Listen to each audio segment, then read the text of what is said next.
Learning to capture the surface texture of the various objects in our scenes as we draw is a really important skill to develop if we're wanting to have a sense of realism in our drawings. And I thought this photo of one of the buildings in Maria Antoinette's Hamlet at Versailles, in the grounds of the Palace of Versailles, had a lot of really interesting surface textures and a great example for a drawing demonstration that shows one way we can put marks on the paper to do more than capture the outlines of an object, but also to really get the feel of the things that make it up, of the surfaces that we have. Now I'm drawing this with a 0.2 millimeter Copic multiliner, and this drawing took me 30 minutes, just under 30 minutes to do in real time, and you're watching me draw it in real time. So it's a fairly brisk pace, but as is the case with all my freehand ink drawings, it's a little bit slower at the start because we're having to establish some accurate starting points. Now, initially, I try and choose a fairly simple part where I think I can draw it accurately, and I've chosen the roof. The thing I have to remember with this is I don't want straight, continuous, even lines for the roof because it's made of thatch, and particularly on the cut ends, that produces a particular effect, a particular slightly ragged feel that we see in life and we want to capture in some way with our marks.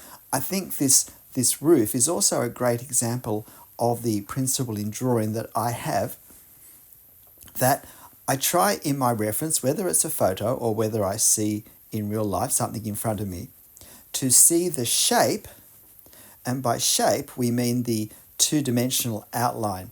A shape is something we can cut out of a piece of paper with a pair of scissors, to see the shape of this roof. But then before I start and I use the sense of the shape to help me draw this accurately for the perspective angle. But having seen the shape, I then try and perceive the form. And by the form, I mean the three-dimensionality of this angle of viewing, in this case, the thatched roof. And so it's when I perceive the form rather than the shape, the 3 dimensions rather than the 2 dimensions, that I'm particularly also paying attention to the surface textures and the textures of the edges as well. Edges are particularly important lines when we draw because they're things that we see really clearly and quickly, and therefore the brain seizes on them to understand what's happening. So, sorry about this, the angle on this. Of course, I didn't realize it was looking tilted in this way until I'd finished the drawing. So you can see the way I check angles with my pen as I draw, and having positioned the small gable window in the top of the roof and the chimney, I'm now using that detail to align the windows to work out how far across to the left do I need to draw this window. And then once I've got the width and I've defined the actual, if you like, glassed area rather than the surrounds, I can then start to work out where the top of the hedge will be. And I'm just trying to put the detail in with this first one at least. And I'm trying to keep fairly light, loose lines here. These are more straight compared to the lines I've drawn already because this is cut timber, these window surrounds. So just getting the second one in place. Now look how far back from the end of the pen my hands are. I have a general rule that if I can hold the pen without the cap on and it feels that it sits securely enough, then my fingers are too close to the front. That I need to have the cap on if I'm going to hold the pen back far enough from the end to feel comfortable to be able to produce the sorts of marks that I think I need to produce to get the results that I want. And so a lot of smaller lines, creating a series of slightly jagged marks to help capture the cut nature of the ends of the thatch. And then I also want to give the sense that it's not a smooth surface. So if anything, I've slightly exaggerated the uneven effect of the roof surface. And just doing some lines to indicate the stitching that goes across a thatched roof to hold it down in place. And now working on some of the other edges to give a sense of depth to the gable roof. And I'm also going to start to put some hatching for shade and shadow.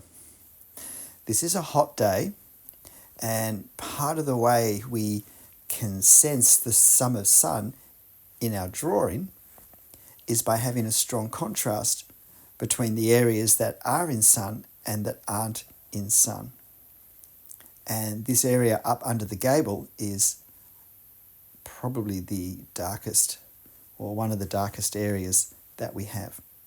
So I've now done a bit of a dotted bumpy line across the top for the top of the hedge. And again, it roughly looks like a smoothish line, and it would have been easy just to run the pen straight across and create a smoother line than we actually really do have in this hedge. And a hedge is made up, even if it's just been cut, of lots of very small pieces of leaves and perhaps little bits of twigs that have been cut off at that height. And so we want to end up with that texture, that surface texture. There's quite a few different types of foliage here, and foliage is also, obviously it has a very strong surface texture. And when we have different types of foliage, both because it's different plants or because in this case it's also trimmed in different ways, we also want to get a feel for a surface texture that looks different from that of different plants around it, or possibly the same plant that's much further away. So the foliage is also going to be a challenge here. Now, the surface of this building is some sort of rendered timber work. And so the surface is not really smooth. There's a slight unevenness about the surface. And so that corner that we see in the center of our scene, we don't want that to end up feeling too strong, too sharp, because it's not a knife edge by any stretch. So now I'm doing a few lines to help guide my hatch lines for the sun. And as I said before, the shadows being strong and clearly defined will be an indicator of the strength of the sunlight, and therefore I'm going to pay a little more attention than perhaps I sometimes would. One of the things that I know has really helped me develop different techniques for drawing different types of surface textures is to think of drawing not as taking place by putting lots of lines on the paper, but by putting lots of marks on the paper. I find that thinking that way has just stimulated my thinking, I think, because with marks there is more possibility of ink on the paper. When we think lines, it often starts to limit us to either just outlining shapes, which then ends up becoming cartoon-like in effect, which is fine if we want cartoons, but not so great if we're going after realism. Or else we end up starting to draw lines in a pattern, which also ends up not looking very realistic. So I keep thinking, what marks can I put on the paper to try and capture the effect that I see in my reference. And so in this case, I'm wanting marks that will create a feel for the roughness of the building, for the different textures of the foliage, of the thatch, of the shadows on the different elements, the shadows on the rendered walls, the shadows on the thatch, particularly on the right-hand side, on that side entranceway, as well as the shadows in the foliage. But whatever marks I use, I need to vary the marks enough in different parts of the drawing that represent different subjects, different materials, so that different things become quite immediately recognizable as different. That we're not being tempted to, or it's not confusing as to where one subject begins and another one ends, because all the marks start to look the same. So, we've got various means though to make our marks different from each other. We've got the length of the mark, we've got how heavily we place the mark on the paper, and the speed with which we draw it can have a lot to do with that. And then we also have how we layer the marks over the top of each other. And obviously that includes all things to do with hatching, where we layer marks on top of each other. But we often think of that as being fairly straight parallel lines that are layered at different angles, and the only concern is what angle. But we can layer any mark over the top of any other mark. And once we start thinking in this more generalized way, there are many more opportunities that open up for creating different types of effect. And you can see the way, certainly at this stage now, that the house is going. And now I do a little more work with the rest of the architecture. But in the end, the foliage is going to be an important part of this scene. Virtually the lower third of the drawing is a hedge, and quite a lot of the right-hand side is a large tree, and there's a fair bit of space given besides that to other foliage that's further away. And one of the effects rather than textures that we want to create is a sense of distance. So we're creating texture on foliage that's close, and we'll particularly see that with this tree on the right-hand side. But then we're also creating texture for foliage that's further away, which is that large shrub on the left I've already drawn. And then we've also got to create a texture that's going to suggest the form of this tree that's further back on the left-hand side, which looks as though it's a bit later coming into its leaf than the rest of the leaves, the rest of the foliage that we have here. It's a lot more bare branch still. So we have all of those things. Now, just doing this, I think of it as like Tudor timber work, but of course we're in France, so that's probably not a very accurate description, but this timber work that's exposed with plaster between on the outside. And because of its age, this is a fairly rustic feel. It's not sharply cut timber. And while it's not actually medieval timber work, it is from the 18th century, it was though deliberately made to look like it was earlier. So that's another reason why we don't want really exact straight lines here. I actually don't ever use a ruler when I do a freehand drawing, not for any part of it, because I feel that once you introduced a ruled line into a drawing, it changes the feel, and it's very hard to have that part, the ruled part, not stand out because of its exactness compared to the rest of the drawing. If we have to draw, or if I have to draw a long line that's longer than I think I can draw straight in one go, I draw a third or half the line, and then I come back and restart it to finish the line. I find that's a far more accurate way. Now with this foliage here, because it's closer and because they are larger leaves, I'm in effect trying to create a silhouette that suggests something more of the detail of the leaves, but without actually having to draw individual leaves. Once we start drawing clearly recognizable individual leaves, it can be hard to know where to stop. And I find the secret for textures such as foliage is to capture the feel of how the foliage looks all clumped together without drawing the individual exact parts of it. Quite a dark shadow here, where the shadow of the tree is falling on this side entrance, and then we also have some lighter shade where the side entrance is simply not facing the sunlight. Shade is lighter than shadow, and we can see this clearly in the photo, particularly with that the right-hand wall of the entranceway of that doorway, which is the same color as the wall that's just in shade.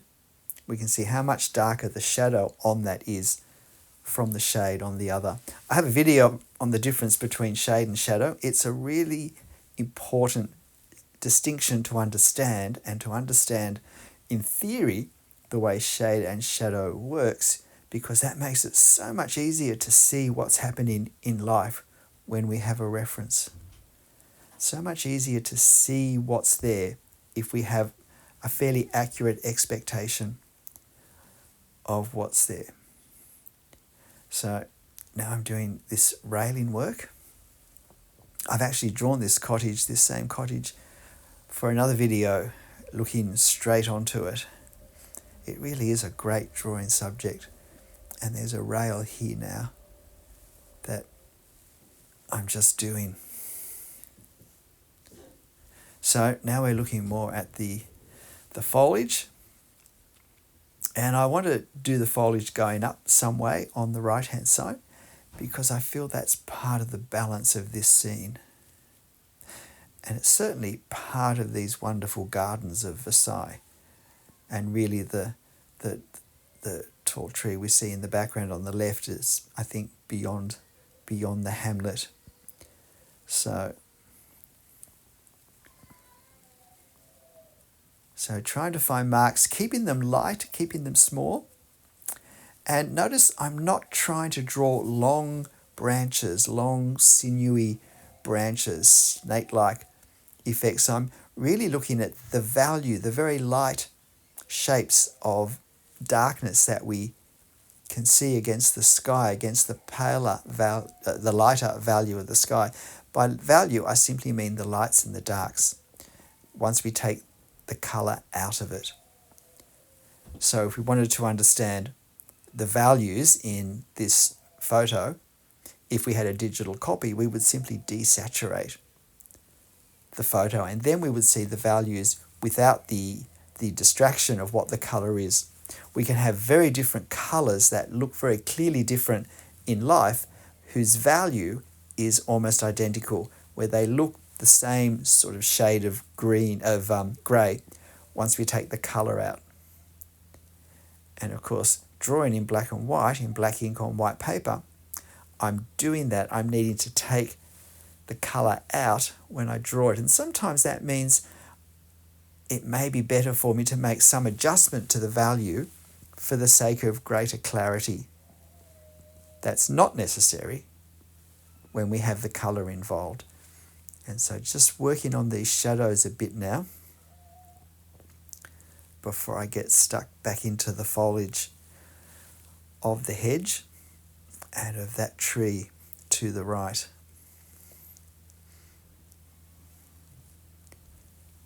We do reach a stage where it's important to keep slowing down to look at what we've done, or preferably even to stop at times and to look to see what has to happen. And so I've noticed that I need to darken this wall so that it's clearly darker than the other one. I think what I should have done is actually have done my hatching lines angled there, because the vertical lines that I've done to represent the timber work have just become lost in the vertical hatching lines. I did this drawing probably about almost 2 years ago, and I hadn't quite landed on my preferred hatching method, I think. And I do like doing my hatching lines to reflect the underlying form, and in this case that's the vertical wall. But I've since thought, where there are a lot of vertical elements on the wall, drawn on the wall, that it's better to angle my lines slightly, but no more than they have to be angled to clearly stand out from the vertical elements. So because this tree is much closer, the hatching I'm doing to represent the shadows and the shade on the foliage is darker. So I just did a little bit there to help me establish what value I would use. And now I'm doing something quite different. I'm doing very light hatching for this hedge, because even though it's in full sun, just as the wall behind it is in full sun, this hedge is green, and the green is a darker value than the cream of the wall behind. And I think that the building will look a lot more sunlit if I do some darkness underneath, if I do some value underneath. It will make the sunlight on the building look even brighter. But I don't want to make it too dark, because this hatching is really just to indicate the darkness that comes from the colour, not from shade or shadows. But I do want to put some little darker parts to indicate where we can see into the hedge between the leaves, where we can quite clearly see shaded areas. So sometimes it's just striking a balance. I'm also doing fairly roughly vertical lines here because the hedge is smooth. And again, I want to have a contrast between this foliage that has been shaped into a smooth line compared to the foliage of the other trees that we have in this scene. So it's all about finding marks that will create distinction between things that are distinct. And sometimes value is an important part of how we do this as well. So I want to make it very clear also that this hedge is not a part of the building, that this isn't some sort of platform that the building's standing on. And by making the colour and the hatching quite different, by creating the surface texture of the hedge, I hope that that's going to be clear in the final version. So really coming to the home run. And the important thing here is to be thinking, okay, what still needs to be done? How will I tweak my drawing to improve it? Not to make it look more like the photo, unless that's going to improve my drawing. I always think of my photos as my starting point, as my springboard. There's obviously things I like about it in terms of composition and perhaps textures or values and so forth that I'm wanting to capture, that I'm hoping to capture in my drawing. But I'm the artist and the photo is my starting point, and I can make, and I think I should make, whatever changes I can see, I can envisage that I think is going to improve the way my drawing looks. Because most of the time, for most of us, for most of our drawings, we're not going to be showing the reference photo with it. Of course, I am disadvantaged with that in these videos because you get to see the reference the entire time. But that also means you get to see the changes that I choose to make. And I hope that's just as interesting, as helpful as, or even more so, than if I actually drew everything quite literally. These are the interpretive decisions that we make that are part of our creative embrace of our subject. So now I'm trying to just make those window surrounds stand out even though they are in the shade.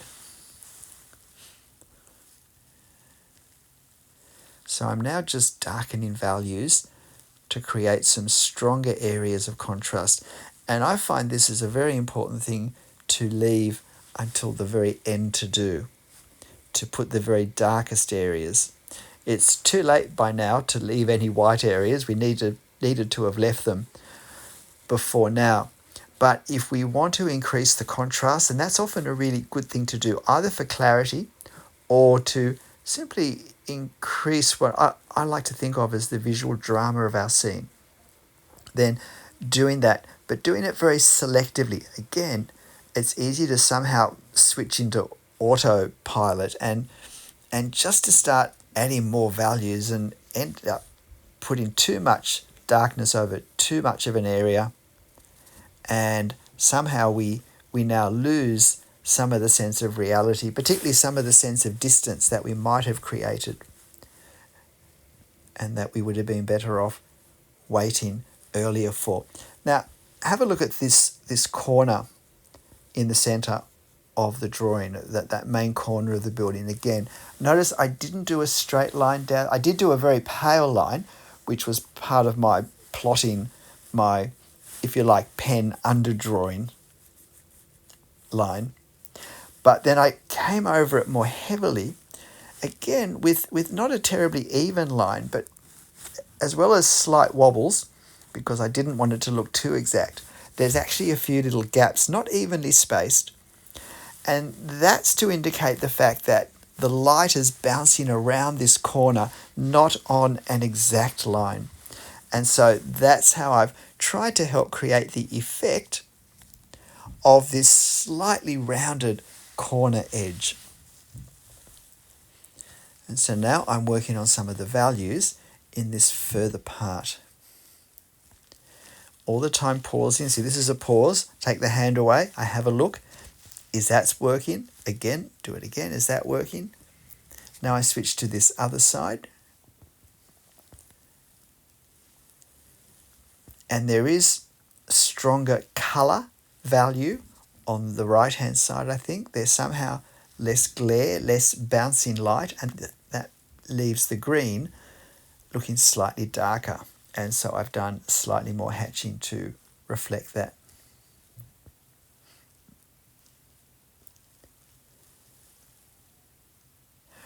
Doing things such as this, these little dark blobs, it's important to not go too much all over the whole thing and end up spacing them like some sort of pattern. Getting a random effect, which is really important in nature, can be surprisingly difficult to do. So it's important to know where to stop and to deliberately break up any patterns that we may have accidentally created as we've put small dark shadows on an area such as this hedge.